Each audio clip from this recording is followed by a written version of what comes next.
ಕಡಿಮೆ ಸಿಬಿಲ್ ಸ್ಕೋರ್ ನಿಂದ ಸಾಲ ಕ್ರೆಡಿಟ್ ಕಾರ್ಡ್ ಅಪ್ಲಿಕೇಶನ್ ರಿಜೆಕ್ಟ್ ಆಗ್ತಾ ಇದೆಯಾ? ಇನ್ ಮುಂದೆ ಆಗಲ್ಲ. SBM Z ಕ್ರೆಡಿಟ್ ಕಾರ್ಡ್ ಬಳಸಿ ಈಸಿಯಾಗಿ ಕ್ರೆಡಿಟ್ ಸ್ಕೋರ್ ಅನ್ನ 750 ಗಿಂತ ಜಾಸ್ತಿ ಮಾಡ್ಕೋಬಹುದು. ಇದೊಂದು FD ಆಧಾರಿತ ಕಾರ್ಡ್. UPI ಬಳಸಿ ಕ್ರೆಡಿಟ್ ಕಾರ್ಡ್ ಬ್ಯಾಲೆನ್ಸ್ ಅನ್ನ ಖರ್ಚು ಮಾಡಬಹುದು.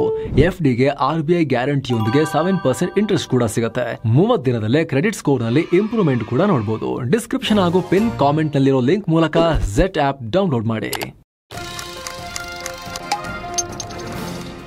ನಮಸ್ಕಾರ ಸ್ನೇಹಿತರೆ, ಸೀದಾ ಮಿಡಲ್ ಈಸ್ಟಿಗೆ ಬನ್ನಿ. ಈಗ ಇದು ಇಸ್ರೇಲ್, ಇದು ಕತಾರ್. ಸೆಪ್ಟೆಂಬರ್ 9 ಮಧ್ಯಾಹ್ನ ಇದ್ದಕ್ಕಿದ್ದಂತೆ ಕತಾರ್ ಮೇಲೆ ಇಸ್ರೇಲ್ ದಾಳಿ ಮಾಡ್ತು. ಹಮಸ್ ನಾಯಕರಿದ್ದಾರೆ, ನಮ್ಮ ರಕ್ತ ಕುಜಿತಾ ಇದೆ ಇತ್ಯಾದಿ ಕಾರಣ ಕೊಟ್ಟು ದಾಳಿ ಮಾಡೇ ಬಿಡ್ತು. ಆರಂಭದಲ್ಲಿ ಇಸ್ರೇಲ್ ವಿರುದ್ಧ ಇದು ಜನಾಕ್ರೋಶಕ್ಕೆ ಕಾರಣ ಆಯಿತು. ಇಸ್ರೇಲ್ ಆಕ್ರಮಣಕಾರಿ ರಾಷ್ಟ್ರ ಅಂತ ಬಹುತೇಕ ಜಗತ್ತು ಗುರುತಿಸಿತು. ಆದ್ರೆ ಪೊಲಿಟಿಕಲ್ ಕಾರಣಗಳಿಗಿಂತ ಹೆಚ್ಚು ಅಲ್ಲಿ ರಕ್ಷಣಾ ತಜ್ಞರು ಈ ದಾಳಿ ಬಗ್ಗೆ ಆಶ್ಚರ್ಯ ವ್ಯಕ್ತಪಡಿಸಿದ್ರು. ಸೌದಿ ಇತ್ತು, ಕುವೈತ್ ಇತ್ತು, UAE ಇತ್ತು, ಮಿಡಲ್ ಈಸ್ಟ್ ನುದ್ದಕ್ಕೂ ಹಾಸ್ಕೊಂಡು ಮಲಗಿರೋ ಇರಾನ್ ಇತ್ತು. ಹೀಗಿರುವಾಗ ಇಸ್ರೇಲ್ ಅವ್ರನ್ನೆಲ್ಲ ದಾಟಿ ಹೋಗಿ ದಾಳಿಯನ್ನ ಹೆಂಗ್ ಮಾಡ್ತು ಯಾರಿಗೂ ಗೊತ್ತಾಗ್ತಿರೋ ಹಂಗೆ. ಕತಾರ್ನ ಏರ್ ಡಿಫೆನ್ಸ್ ಸಿಸ್ಟಮ್ಗಳು ಏನ್ ಮಾಡ್ತಾ ಇದ್ವು ಅನ್ನೋ ಪ್ರಶ್ನೆಗಳಿದ್ವು. ಇನ್ನು ಕೆಲವರು ಸೌದಿನಿ ಇದಕ್ಕೆ ಜಾಗ ಮಾಡಿಕೊಟ್ಟಿದೆ. ಕತಾರ್ಗೂ ಸೌದಿಗೂ ಕೋಲ್ಡ್ ವಾರ್ ಅನ್ನೋ ಒಪಿನಿಯನ್ ಕೂಡ ಕೊಟ್ಟರು. ಆದ್ರೂ ಇದ್ರ ಬಗ್ಗೆ ಅನುಮಾನಗಳು, ಚರ್ಚೆಗಳು ಬಗ್ಗೆ ಹರಿದಿರಲಿಲ್ಲ. ಆದ್ರೀಗ ರಹಸ್ಯ ಬಯಲಾಗಿದೆ. ಇಸ್ರೇಲ್ ಕತಾರ್ನ ಮೇಲೆ ಮಾಡಿದ ದಾಳಿಯ ಕುರಿತು ಅಮೆರಿಕನ್ ಅಧಿಕಾರಿಗಳು ಬೆಚ್ಚಿ ಬೀಳಿಸುವ ವಿಚಾರವನ್ನ ಹೊರಹಾಕಿದ್ದಾರೆ. ರಕ್ಷಣಾ ಜಗತ್ತಲ್ಲಿ ಸಂಚಲನಕ್ಕೆ ಕಾರಣ ಆಗಿದೆ. ಇಸ್ರೇಲ್ನ ಹೊಸ ಶಕ್ತಿಯೊಂದು ಈಗ ನಿಧಾನಕ್ಕೆ ಕದ್ದು ಹೊರಗೆ ಬಂದಿದೆ. ಈ ದಾಳಿಗೆ ಇಸ್ರೇಲ್ ಹೊಸ ಭಯಾನಕ ಆಯುಧವೊಂದನ್ನು ಬಳಸಿತ್ತು. ಸಾವಿರಾರು ಕಿಲೋಮೀಟರ್ ದೂರದಲ್ಲೇ ಕೂತು ಅದನ್ನು ಯಾರ ಕಣ್ಣಿಗೂ ಕಾಣದೆ ಫೈರ್ ಮಾಡಿತ್ತು. ಅದರ ಬೆನ್ನಲ್ಲೇ ಈ ಆಯುಧದ ಬಗ್ಗೆ ಈಗ ಬಹಳ ಚರ್ಚೆ ನಡೀತಾ ಇದೆ. ಹಾಗಿದ್ರೆ ಕತಾರ್ ಮೇಲಿನ ಇಸ್ರೇಲ್ ದಾಳಿಯ ಆ ರಹಸ್ಯ ಏನು? ತನ್ನ ಹಿತ್ತಲಲ್ಲೇ ನಿಂತು ಇಸ್ರೇಲ್ ಈ ಬೇಟೆಯಾಡಿದ ಹೇಗೆ? ಹಮಸ್ ಬಿಲ್ಡಿಂಗ್ ಅನ್ನೇ ಕೆಡವಿದ ಹೇಗೆ? ಜೆಟ್ನಿಂದ ಸಾವಿರಾರು ಕಿಲೋಮೀಟರ್ ದೂರ ಮಿಸೈಲ್ ಹಾರಿಸೋದಂದ್ರೆ ಏನರ್ಥ? ಭಾರತಕ್ಕೂ ಇಸ್ರೇಲ್ ಆ ಆಯುಧವನ್ನ ಕೊಡುತ್ತಾ? ಬನ್ನಿ ಇಸ್ರೇಲ್ನ ಈ ಭಯಾನಕ ಏರ್ ಸ್ಟ್ರೈಕ್ ಬಗ್ಗೆ ಈ ಎಪಿಸೋಡ್ನಲ್ಲಿ ಡೀಟೇಲ್ ಆಗಿ ನೋಡ್ತಾ ಹೋಗೋಣ. ಕಡೆ ತನಕ ಮಿಸ್ ಮಾಡದೆ ನೋಡಿ. ಸಾವಿರಾರು ಕಿಲೋಮೀಟರ್ನಿಂದ ಉಡಾಯಿಸಿದ ಇಸ್ರೇಲ್, ಇದನ್ನ ಕೇಳಿದ್ರೂ ನಿಮ್ಗೆ ಆಶ್ಚರ್ಯ ಆಗುತ್ತೆ. ಆದರೆ ನಿಜ, ಇಸ್ರೇಲ್ ಈ ದಾಳಿ ಮಾಡಿರೋದು ಇರಾನ್ ಪಕ್ಕದಲ್ಲೋ, ಕುವೈತ್ ಪಕ್ಕದಲ್ಲೋ, ಸೌದಿ ಮುಂದೆ ನಿಂತು ಅಲ್ಲ. ಬದಲಿಗೆ ಹಮಸ್ಗಳ ಕಟ್ಟಡ ಛಿದ್ರವಾಗುವಂತೆ ಹೊಡೆದಿರೋದು ಕೆಂಪು ಸಮುದ್ರದಿಂದ ನಿಂತು ಹಾರಿ, ಆಕಾಶದಲ್ಲಿ ಹಾರಿ. ನೋಡಿ, ಸ್ಕ್ರೀನ್ ಮೇಲೆ ನೋಡ್ತಾ ಇದ್ದೀರಿ. ಕತಾರ್ನಿಂದ 1600 ಕಿಲೋಮೀಟರ್ ದೂರ ಇರೋ ಕೆಂಪು ಸಮುದ್ರದಿಂದ, ಇದೇ ಕೆಂಪು ಸಮುದ್ರ. ನೋಡಿ, ಇಲ್ಲಿದೆ ಕತಾರ್. ಕತಾರ್ಗೂ ಈ ಕೆಂಪು ಸಮುದ್ರಕ್ಕೂ ನೇರ ಎಲ್ಲೂ ಕನೆಕ್ಷನ್ನೇ ಇಲ್ಲ. ಕತಾರ್ಗೆ ಹೋಗಬೇಕು ಅಂದ್ರೆ ರೆಡ್ ಸಿ ದಾಟಿ ಸುತ್ತು ಬಳಸಿ ಅರಬ್ಬಿ ಸಮುದ್ರಕ್ಕೆ ಬಂದು ಆಮೇಲೆ ಗಲ್ಫ್ ಕಡೆಗೆ ಬರಬೇಕು. ವಿಮಾನಗಳು ಹೋಗ್ಬೇಕಂದ್ರೂ ಕೂಡ ನೀರ ಮೇಲೇನೆ ಹೋಗಬೇಕು. ಯಾಕಂದ್ರೆ ಸಿರಿಯಾ, ಇರಾಕ್ ದಾಟಿ ಹೋಗ್ತೀವಿ ಅಂದ್ರೆ ಇಸ್ರೇಲ್ಗೆ ಸುಲಭ ಇಲ್ಲ. ಮಧ್ಯದಲ್ಲೇ ಹೋಗ್ತೀನಿ ಅಂದ್ರೆ ಜೋರ್ಡನ್, ಸೌದಿ ಬಿಡಲ್ಲ. ಏನೋ ಈ ಕಡೆ ಗಲ್ಫ್ ಹೆದ್ದಾರಿಯಲ್ಲಿ ಹೋಗೋದು ಕೂಡ ಅಪಾಯ, ಯಾಕಂದ್ರೆ ಅಲ್ಲಿ ಇರಾನ್ ಇದೆ. ಹೀಗಾಗಿ ಇಸ್ರೇಲ್ ಈ ದಾಳಿಯನ್ನ ಕೆಂಪು ಸಮುದ್ರದಿಂದಲೇ ಫೈರ್ ಮಾಡಿಬಿಟ್ಟಿದೆ. ಇಲ್ಲಿ ಕೆಂಪು ಸಮುದ್ರದಿಂದ ಆ ಸಮುದ್ರಕ್ಕೆ ಹೇಗೆ ಮಿಸೈಲ್ ಹಾರಿಸಿದ್ರು? ಸೌದಿ ಏನ್ ಮಾಡ್ತಾ ಇತ್ತು? ಅಷ್ಟಕ್ಕೂ ವಿಮಾನದಿಂದ ಅಷ್ಟು ದೂರ ಮಿಸೈಲ್ ಹಾರಿಸಕ್ ಆಗತ್ತಾ? ವಿಮಾನದಿಂದ ಕ್ರೂಸ್ ಮಿಸೈಲ್ ಹಾರಿಸೋದು ಕೇಳಿದೀವಿ, ಹೈಪರ್ಸಾನಿಕ್, ಸೂಪರ್ಸಾನಿಕ್ ಎಲ್ಲ. ಆದ್ರೆ ಈ ರೀತಿ 1,500 ಕಿಲೋಮೀಟರ್ ದಾಟಿ ಹೋಗಬೇಕು ಅಂತ ಹೇಳಿದ್ರೆ ಬ್ಯಾಲಿಸ್ಟಿಕ್ ಮಿಸೈಲೇ ಬೇಕಲ್ಲ. ಸಾಮಾನ್ಯವಾಗಿ ನೆಲದಿಂದನೇ ತಾನೇ ಅವುಗಳನ್ನೆಲ್ಲ ಹಾರಿಸ್ತವೆ, ಸ್ಪೇಸ್ಗೆ ಹೋಗ್ತವೆ, ಮತ್ತು ವಾಪಸ್ ಎಂಟರ್ ಆಗಿ ಬಂದು ಹೊಡಿತವೆ. ಇದು ಹೆಂಗೆ ವಿಮಾನದಿಂದ ಆ ಥರದ್ದು ಹೆಂಗೆ ಹಾರಿಸಿದ್ದಾರೆ ಅನ್ನೋ ಪ್ರಶ್ನೆ ನಿಮ್ಗೆ ಮೂಡ್ಬೋದು. ಎಲ್ಲರ ಗಮನ ಸೆಳೀತಾ ಇರೋದು ಇದೇ ಮ್ಯಾಟರ್. ಸ್ನೇಹಿತರೆ, ಸದ್ಯದ ಮಾಹಿತಿ ಪ್ರಕಾರ ಇಸ್ರೇಲ್ ಈ ಆಪರೇಷನ್ ಅಲ್ಲಿ 8 F-15 ಜೆಟ್ಗಳನ್ನು ಹಾಗೆ 4 F-35ಗಳನ್ನು ಬಳಸಿದೆ. ಈ ಜೆಟ್ಗಳ ಮೂಲಕ ಸುಮಾರು 10 ಮಿಸೈಲ್ಗಳನ್ನು ಕತಾರ್ಗೆ ಫೈರ್ ಮಾಡಿದೆ. ಅಷ್ಟೇ ಅಲ್ಲ, ಇದು ಇಸ್ರೇಲ್ನ one of the longest attack ಅಂತ ಬಣ್ಣಿಸಲಾಗ್ತಾ ಇದೆ. ಈ ದಾಳಿಯಲ್ಲಿ ಇಸ್ರೇಲ್ ತನ್ನ ನಾರ್ಮಲ್ ಆಯುಧಗಳನ್ನು ಬಳಸಿಲ್ಲ. ಬದಲಿಗೆ ದೂರದಿಂದಲೇ ನುಗ್ಗಬಲ್ಲ, ಎಲ್ಲಿಂದ ಬೇಕಾದರೂ ಹೊಡೆಯಬಲ್ಲ ಏರ್ ಲಾಂಚ್ಡ್ ಬ್ಯಾಲಿಸ್ಟಿಕ್ ಮಿಸೈಲ್ ಅನ್ನ ಯೂಸ್ ಮಾಡಲಾಗಿದೆ. ಏನಿದು air launched ballistic missile?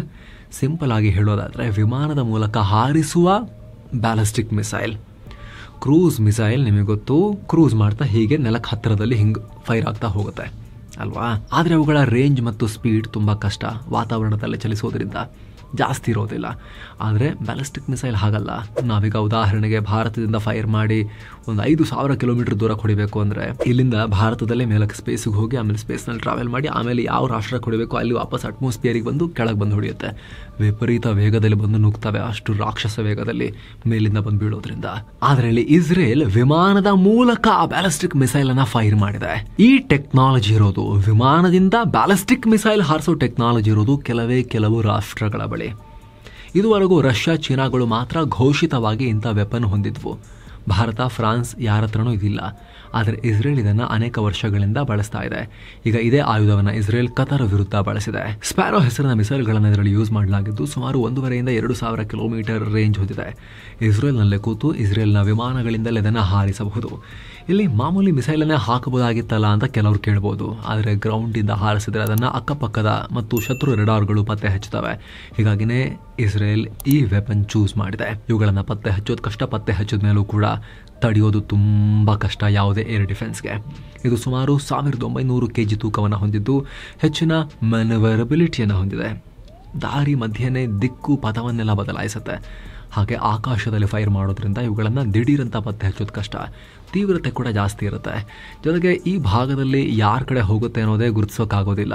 Short range ಆದರೆ ನಮಗೆ ಹೊಡೆಯಕ್ಕೆ ಬರ್ತಾರೆ ಅಂತ ಅಲರ್ಟ್ ಆಗ್ಬೋದು. ಆದರೆ ರೆಡ್ ಸೀನಲ್ಲಿ ನಿಂತ್ಕೊಂಡು ಫೈರ್ ಮಾಡಿದ್ರೆ ಕತರ್ನ ಹೊಡೆಯಕ್ಕೆ ಬರ್ತಿದ್ದಾರೆ ಅಂತ ಊಹೆ ಮಾಡೋದು ತುಂಬ ಕಷ್ಟ. ಕತರ್ಗೆ ಆ ರೀತಿದು ಅಭ್ಯಾಸನೇ ಇರಲಿಲ್ಲ ದಾಳಿ ಮಾಡಿಸ್ಕೊಂಡು ಜಾಸ್ತಿ. ಹಾಗಾಗಿ ಯಾರೂ ಊಹೆ ಮಾಡಲಿಲ್ಲ, ಗೆಸ್ ಮಾಡಲಿಲ್ಲ. ಏನು ಸ್ನೇಹಿತರೆ, ವರದಿಯಲ್ಲಿ ಮುಂದುವರಿಯುವ ಮುನ್ನ 7 Sands ಟೂರಿಸಂ ಕಂಪನಿ ಕಾಶಿ ಅಯೋಧ್ಯೆಗೆ ಮತ್ತೊಂದು ಟ್ರಿಪ್ ಆಯೋಜನೆ ಮಾಡಿದೆ. ಬೆಸ್ಟ್ ಆಫರ್ ಪ್ರೈಸ್ ಕೇವಲ 39,500 ರೂಪಾಯಿ ಮಾತ್ರ. Kashi Ayodhya Triveni Sangam Gaya Bodh Gaya 4 night 5 days trip ಇದು. ಈ ಪ್ಯಾಕೇಜ್ ನಲ್ಲಿ ಫ್ಲೈಟ್ ಟಿಕೆಟ್ಸ್, 3 star ಹೋಟೆಲ್ ನಲ್ಲಿ ಸ್ಟೇ, ಆಲ್ ಮೀಲ್ಸ್, ದೇವರ ದರ್ಶನ, AC ಟ್ರಾನ್ಸ್ಪೋರ್ಟ್ ವ್ಯವಸ್ಥೆ, ಬೋಟಿಂಗ್ ಮತ್ತು auto charges, 24/7 Kannada tour manager, ಹಿರಿಯ ನಾಗರಿಕರಿಗೆ ವಿಶೇಷ ಕೇರ್ ಕೂಡ ಇರುತ್ತೆ. ಹೊರಡೋ ದಿನ 25 ಅಕ್ಟೋಬರ್ 2025. ಕೆಲವೇ ಸೀಟುಗಳು ಲಭ್ಯ. ಆಸಕ್ತರು ಈ ನಂಬರ್ಗೆ ಕಾಲ್ ಮಾಡಿ ನಿಮ್ಮ ಸೀಟನ್ನು ಕೂಡ ಬುಕ್ ಮಾಡಿ. ಬನ್ನೀಗ ವರದಿಯಲ್ಲಿ ಮುಂದುವರಿಯೋಣ. ಹಾಗಿದ್ರೆ ಏರ್ ಡಿಫೆನ್ಸ್ ಏನ್ ಮಾಡ್ತಾ ಇದ್ವು? ಕತಾರ್ ಸೌದಿಗಳು ಇದನ್ನು ತಡೆಯಬಹುದಾಗಿತ್ತಲ್ವಾ ಅಂತ ಅನಿಸ್ಬೋದು. ಇಸ್ರೇಲ್ ಇದನ್ನು ಆಯ್ಕೆ ಮಾಡ್ಕೊಳ್ಳೋಕೆ ಇದು ದೊಡ್ಡ ಕಾರಣ. ಈ ಮಿಸೈಲ್ ಸೌದಿಯ ಮೂಲಕ ಹಾದು ಹೋಗಿದ್ರು ಕೂಡ ಸೌದಿಯ ವಾಯು ಪ್ರದೇಶವನ್ನ ಉಲ್ಲಂಘನೆ ಮಾಡಿಲ್ಲ.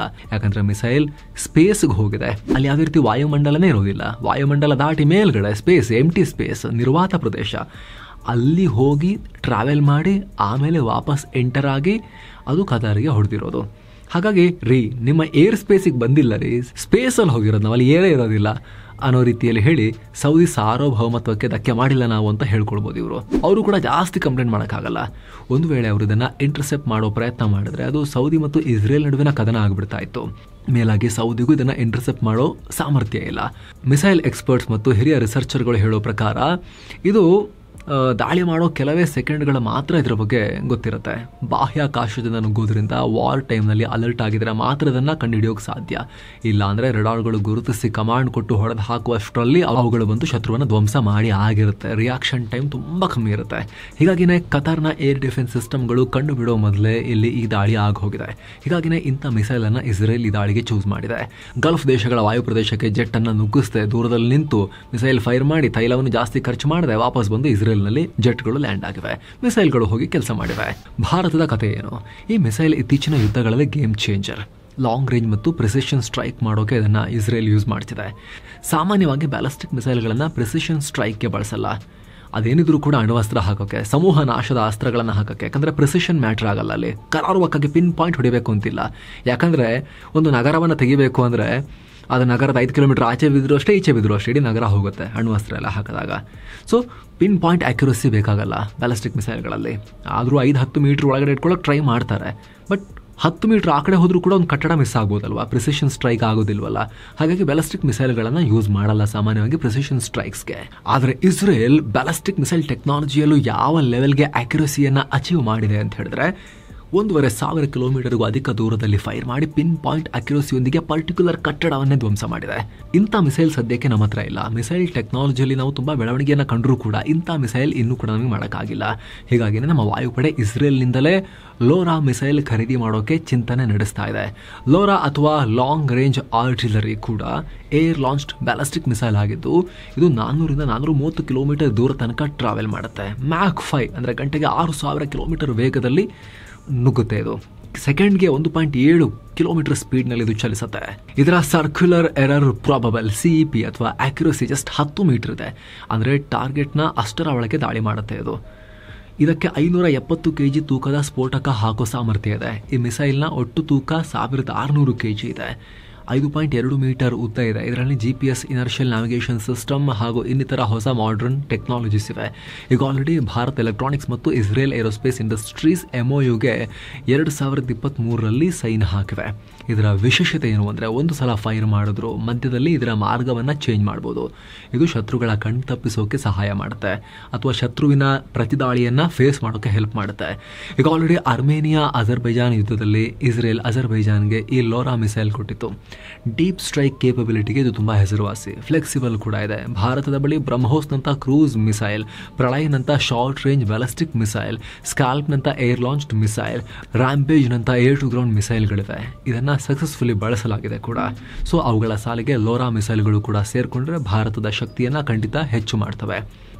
400-405 ಕಿಲೋಮೀಟರ್ ರೇಂಜ್ ಅಂತ ಹೇಳಿದ್ರೆ ಪಾಕಿಸ್ತಾನಕ್ಕೆ ತೋರ್ಸಕ್ಕೆ ತರ್ತಾ ಇರೋದು. ಇದನ್ನು ಪಾಕಿಸ್ತಾನದ ಪಾಲಿಗೆ ಬ್ರಹ್ಮೋಸೇ ಸಾಕು, ಅದನ್ನೇ ಅವ್ರ ಕೈಲಿ ತಡಿಲಿಕ್ಕೆ ಆಗ್ತಾ ಇಲ್ಲ. ಸೂಪರ್ಸಾನಿಕ್ ಕ್ರೂಸ್ ಮಿಸೈಲ್ ಅದು. ಹೀಗಿರಬೇಕಾದ್ರೆ air launched ballistic missile with high precision, supersonic ಮಿಸೈಲ್ನಷ್ಟೇ ಬ್ರಹ್ಮೋಸ್ನಷ್ಟೇ ಅಕ್ಯುರಸಿಯೊಂದಿಗೆ ಹೊಡೆಯೋ ಸಾಮರ್ಥ್ಯದೊಂದಿಗೆ ಈ ಲೋರಾ ಮಿಸೈಲ್ ಬಂತು ಅಂದರೆ ಪಾಕಿಸ್ತಾನದ ವಿರುದ್ಧ ಭಾರತಕ್ಕೆ ಮತ್ತೊಂದು ಪವರ್ ಬಂದಂಗಾಗುತ್ತೆ, ಆಯುಧ ಸಿಕ್ಕಂತಾಗುತ್ತೆ. ಇದಕ್ಕೆ ಸಂಬಂಧಪಟ್ಟಂತೆ ನಿಮ್ಮ ಒಪಿನಿಯನ್ ಕಾಮೆಂಟ್ ಮಾಡಿ ತಿಳಿಸಿ. ಮತ್ತೆ ಭೇಟಿ ಆಗ್ತಿರೋಣ. ನಮಸ್ತೆ.